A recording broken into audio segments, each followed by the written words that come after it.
For anyone who is confused as to why Pariston Hill resigned immediately after being elected chairman, it's because his mission within the association was already complete, as by this time he had embezzled a mighty subscribe button from their vault and is secretly plotting to have you all press it to receive regular Hunt Hunter content uploaded straight into your YouTube feed. So look, he's clever enough to trick you into doing it anyway, so you may as well get the jump on him and just press the fun button right now. Hello and welcome to the New World Review, your source for everything anime and manga, and more specifically, welcome to the Hunter x Hunter arc review, where today we are winding down from the largest arc in the series and examining something far more digestible, being the 13th Hunter Chairman Election arc. The 13th Hunter Chairman Election arc is the 7th in the series, consisting of 21 manga chapters and a concise 12 episodes of the 2011 anime adaptation, which is a much appreciated break from the madness that was the Chimera Ant arc's 133 chapters and 61 episodes. And that's probably where we should begin, because one of the reasons why I love this arc so much is because it provides a sense of relief from the events of the Chimera Ants, because I don't think I'd quite realize just how intensely invested I was in such a tiny section of the world known as NGL and East Gotoh, and it was magnificent to have everything reopened to us. So all of a sudden I was seeing characters who almost felt like they were from a completely different series, like Leorio and Hisoka, and things actually began to feel like Hunter x Hunter again. And the election arc does achieve this wonderful sense of reintegration in almost every aspect of its storytelling, with much of it taking place within the Hunter Association and refamiliarizing and even expanding greatly upon its internal structures and politics, which oddly enough isn't something we've really explored all that much since the Hunter exam. But on top of that, both the main protagonist and antagonist are members of the Zoldyck family, so we have that nice familiar connection happening, and there are appearances from all over the lifespan of the series, many of which can be seen guarding poor Gon in hospital. And I guess narratively speaking, that really is the core of the election arc. The consequences of the vow that Gon made briefly to access all of the power he would ever have to brutally murder Neferpito. And I do love this idea because one of the things that puts me off shonen series the most are grand actions of sacrifice that don't actually involve any sacrifice in the grand scheme of things. So Gon needing to live in what Illumi described as a fate worse than death is a surprisingly balanced and therefore appreciated result. Now, with all of that said, you could accuse this arc of doing exactly what it is I despise, which we may as well get into now with the whole Alluka and Nanika thing, because the end result is that Kilua was able to use a Deus Ex Machina to restore Gon to a state of livability. I mean, in practice, Nanika's powers do have a very balanced function, which yes, I do enjoy. However, because Kilua seems to hold all of the cheat codes, he can rather annoyingly pull off something that should be impossible, and to this day I'm still not entirely sure how I feel about it. Although I think what tips me in favor of the decision to find a way to satisfactorily bring Gon back into the world of the conscious living is not so much the technical implementation of the events, but more so how they act as a reflection of Kilua's sheer drive to protect Gon, which by this time has become the emotional meat of the series. So when looking at it through that lens and not thinking about the Alluka stuff too much, I can appreciate this as an allegory of the power of friendship, and man, it sounds so corny when I put it that way, but it really is. Hunter x Hunter does friendship right, and that's part of the reason why Kilua is my favorite character in the series. He has such a surprisingly pure existence, for a child assassin that is, and this is his arc, so I will always love it for that alone. And while we're here, I should also mention that this is the last we see of the Gon-Kilua friendship, as they part ways in a startlingly casual manner, although on the inside they are both definitely feeling it, as was I. This moment is one of the saddest in the series, because as far as we know, this is it. The greatest friendship in storytelling history comes to a full stop, and a new sentence may never begin with how the manga is going. But putting that aside and getting into the Zoldycks at large, as I've already mentioned, we are introduced to another new family member, being Alluka Zoldyck, who has by far the most powerful existence in the entire series, residing within her in the form of Nanika. And I really enjoy this for the most part, because Nanika is simultaneously creepy as hell, but also like impossibly adorable, especially at the end where its feelings got hurt. But this is one of those times where Togashi displays a supreme ability to conjure something sinister, which is an oddly difficult thing to pull off properly. But every time Alluka made a request to anybody that wasn't Kilua, and Nanika came out to grant a wish, it was a legitimately kind of scary moment. And for a while, Hunter x Hunter was veering off into the potential territory of horror and suspense, and that was a very interesting journey. However, once again, I do wish that the whole Nanika Gon business could have found a bit more of a balanced resolution, which was actually foreshadowed by Illumi when he stated that Kilua was planning to take the ramifications onto himself, and thus putting everyone close to him in danger. Although in the end, there were no ramifications, and that was that, I guess. But for more Zoldyck family fun, let's get into Illumi, the primary antagonist of the election arc. And I have to say first and foremost that it was fantastic to see another side of this blank-faced man, or I suppose any side of him, because for the first time in the series, he displays a powerful sense of desire and selfishness in one wanting to control Nanika's power that instantly transformed him into an infinitely more fascinating character for me. But what this arc also did give us is a glimpse of the true terror of Illumi and what happens when he uses his abilities in full force to control armies of people and wreak incredible chaos. Which was fun because I feel like manipulators, along with probably emitters, get the most raw deal when it comes to Nen portrayal in the series. All of the super cool stuff falls to conjurers and specialists, transmuters, and yeah, even enhancers. But this is a fantastic example of a top tier manipulator at work using the core attribute of the discipline. But that's not even it, because the Zoldyck focus continues into their employees with a well-deserved return from two favorites of mine being Canary and Gotoh, but also the introduction of Amane and Subone, both of whom were quite charming and captivating in their own respective ways, especially the insanity of Subone, who can use aura to transform into high performance vehicles, which is fun. But getting back to Gotoh for a second, this is another one of those profoundly sad moments, because as soon as he began facing off against Hisoka, that really was it. And it's so depressing to look back on, because I mentioned in my review of the Zoldyck family arc that Gotoh really did present more of a classical father figure to Kilua, and to have Gotoh make the ultimate sacrifice for his sake only solidifies that thought in my mind. And in the end, the even more heartbreaking aspect is that the decision is made not to tell Kilua about Gotoh's death, and instead have Akiriko impersonate him into eternity, I guess. I'm not really quite sure what their grander plan is there, but it was nice to see a minor element of the Hunter exam come back to be quite relevant. And now I guess we should actually talk about the election portion of the 13th Hunter Chairman election arc, which is a story playing out in tandem with Kilua's, focusing on finding a replacement for the former chairman Isaac Netero. And elections, you know, they're not the most exciting of topics to base an entire arc on, especially fictional ones involving primarily characters that we've only just met. But with that said, I was surprisingly on board with it pretty much the entire way. The only part of it that didn't quite have me was right at the beginning, where we were dumped with a load of Zodiacs and spent a ton of time with them just like making the rules for the election, and it was just a very sudden shift in tone of ideas from the Chimera Ant arc, and it took a lot of adjusting to, especially because it took a lot of time to nut out the personalities of the Zodiacs, and they didn't really have a lot of chance to shine whilst they were discussing purely internal politics. And just on that though, I do say dumped with the Zodiacs because we were introduced to them all at the exact same time, which is a move that I always question in storytelling. My personal preference is to have profound characters like this drip fed to us throughout the course of a long running series. Like for example, my ever precious One Piece. One of many groups in that series is known as the Seven Warlords of the Sea, and it takes almost a decade for us to be introduced to each of those 7 members one by one in differing situations, which has the benefit of allowing each of those characters the time to breathe and really stake their unique claim on the series. Whereas in a situation like this, we are bombarded with a legion of phenomenal character designs, but they all blend into each other, and as a result, nobody is allowed to stand out. You know, it's kind of weird. Your eye doesn't know where to look, so it just becomes a big mesh of designy, wimey stuff. With that said, given the structure of Hunter x Hunter, that was really the way this had to happen. Togashi hadn't really had the opportunity to drip feed these guys into the events of Hunter x Hunter as we know it, and so I do take it for what it is, although it probably could have been done better if Togashi knew that this was the point where he wanted to get to, while he was still at a much earlier point in the series. Another issue though is that these characters were almost entirely overshadowed by the presence of Ging freaks. You know, the man who we've spent this entire series searching for, who just very casually pops up and takes command here through a mental battle with Pariston Hill, another Zodiac who steals the remaining limelight. But just on Ging, he's such a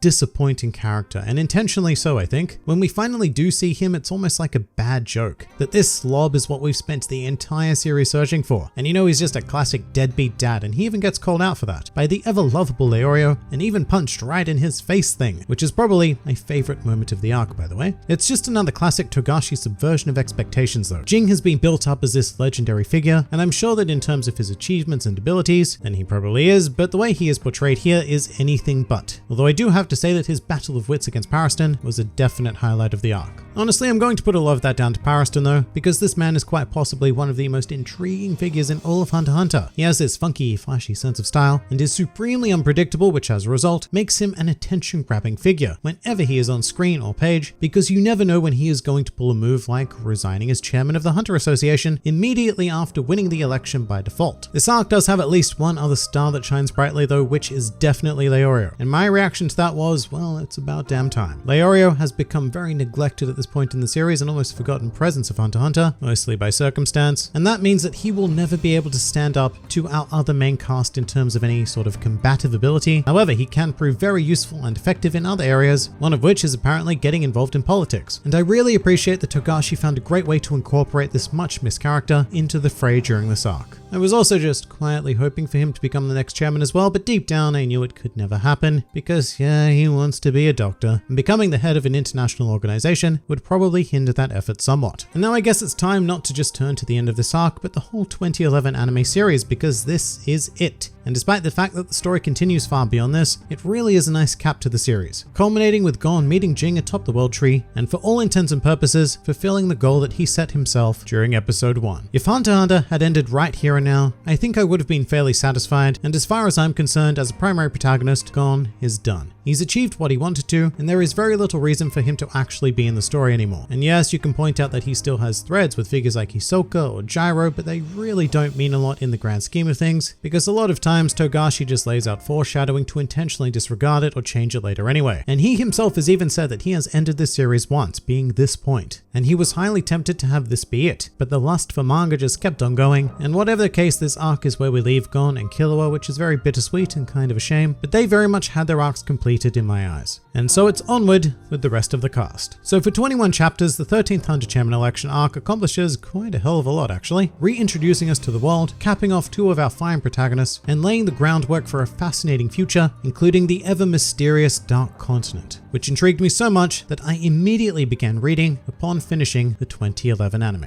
And that pretty much does it for the 13th Hunter Chairman election arc. But what do you guys think? Please leave your thoughts in the comments below, and if you're keen for more Hunter x Hunter content, then please do check out some of my other videos and even subscribe to the channel for regular Hunter x Hunter glory delivered straight to your YouTube feed. But for now, this has been the New World Review, and I'll see you next time.